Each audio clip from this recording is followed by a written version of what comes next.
Yo, what's good, people? Let's get straight to it. NBA Finals Game 1 officially in the books, and the Celtics go up 1-0 on the Dallas Mavericks. And I got a few takeaways from this game.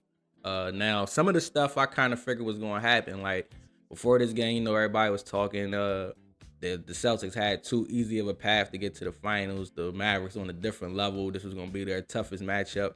But that was the same. I was already knowing this was going to be the same for the Mavericks, too. This was going to be the Mavericks' toughest matchup. I know that the Timberwolves got the #1 defense in the league, but the way Rudy got exposed, you already know. Like, I already knew that the Celtics was going to be a tougher matchup on the defensive end for the Dallas Mavericks, mainly because of personnel. One of the things that stood out about the Celtics defense was their offense. Their offense made them play better defense. Let me explain. Out the gate, they was in attack mode, especially on Luka Doncic, which I thought the Timberwolves should have did, but they only had one player that can really do it, Anthony Edwards, where as though the Celtics, they got multiple players that can put on the floor, get downhill and attack Luka Doncic, make him play defense, make him fight through picks, make him do all that. And, that wear you down. You fight through picks, you taking contact, you running around. You're not going to have the same type of energy on the offensive end to go down and get 20 points in one quarter or hit 5 threes. Like, it take a different toll on your body. So them being in attack mode on offense and, like I said, attacking Luka Doncic, getting downhill, it definitely had an effect on his game. Now, Luka got 30 still, but it wasn't the same 30. I think he only got 1 assist too. We about to get to that. As far as the Celtics defense, them wearing down Luka Doncic on the offensive end definitely had an effect on the game. Now, the other thing I didn't see coming, especially to this effect, was they neutralized Daniel Gafford and Derek Lively, the lob threats. Like, that same pick and roll play that they was running like nonstop against Minnesota that the Minnesota couldn't stop at all.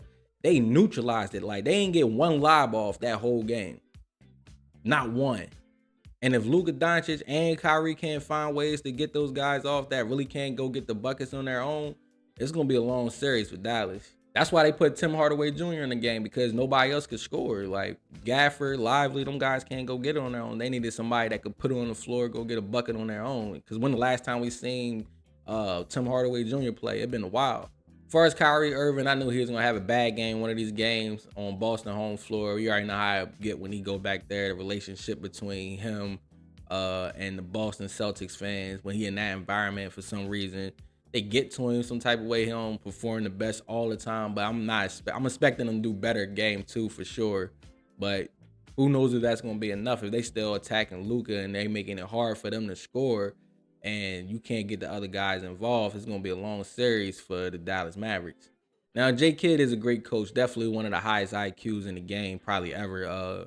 But I want to see what kind of game plan he going to come up with to try to get the other guys involved. Is he going to switch it up a little to try to get Lively and Gafford involved? Is he going to play Tim Hardaway Jr. more? I don't know. I want to see what his adjustments going to be for game 2 to see what's going to happen, because it might get bad for him if they don't make the right adjustments. Now, Jaylen Brown really a dog, man. If he keep playing like this, I wouldn't be surprised if they win and he get the Finals MVP. I ain't even gonna lie. 22 points. He led the Boston Celtics in scoring, playing both ends of the floor. That one lob they tried to get off to Derrick Jones Jr., he broke that up, then came right back in the same possession, got a block. He got a block on Kyrie, stripped Luka for the dunk. Like, he all over the place just putting work in, getting downhill, forcing Luka to play defense. Like, if they win the finals and he get Finals MVP, I would not be surprised. Now on to Kristaps Porzingis. I wasn't sure like how healthy he was, how he was going to fit into the team. He ain't played in like 30 games, 28 games, something like that, and he came back and he fit in like flawlessly, seamlessly. Like, he was on like 18 points in the first half. He only had 2 in the second half, finished with 20 points. But I mean, the damage he did in the first half, they ain't even really needing to do nothing in the second half. And when KP in the lineup for the Celtics, they a different team. That's a hard team to beat. In fact, like when they was healthy this year, I think they had one of the like top rated offenses all time, like top 5, something like that, when they was all healthy. So they a different animal when KP out there.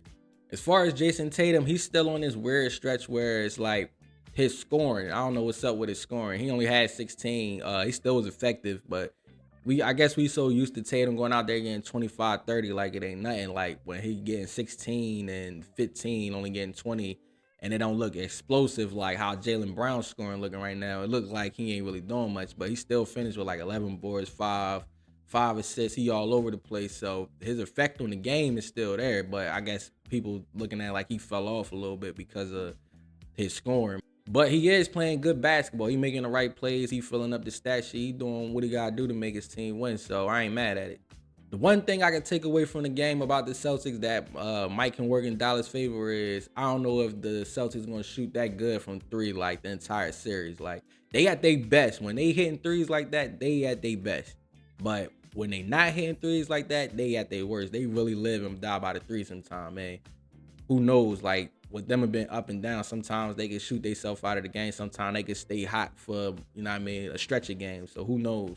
If they not hitting from three like that, that definitely will work in Dallas' favor, but they still do the other things that put pressure on Dallas. Like I said, mainly making them play defense and it disrupt their rhythm. Like basketball about rhythm. If you making Luka play defense, you making Kyrie play defense, they fighting through screens and all that. It kind of break their rhythm on the offense end, and that's what you want because you can't really stop them.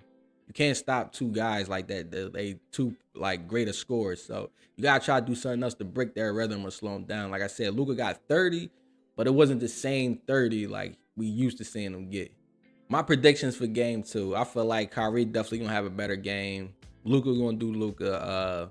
I'm expecting him to get more than 1 assist, but I'm still thinking that Boston gonna win game 2 too. They gonna, do what they gotta do at home.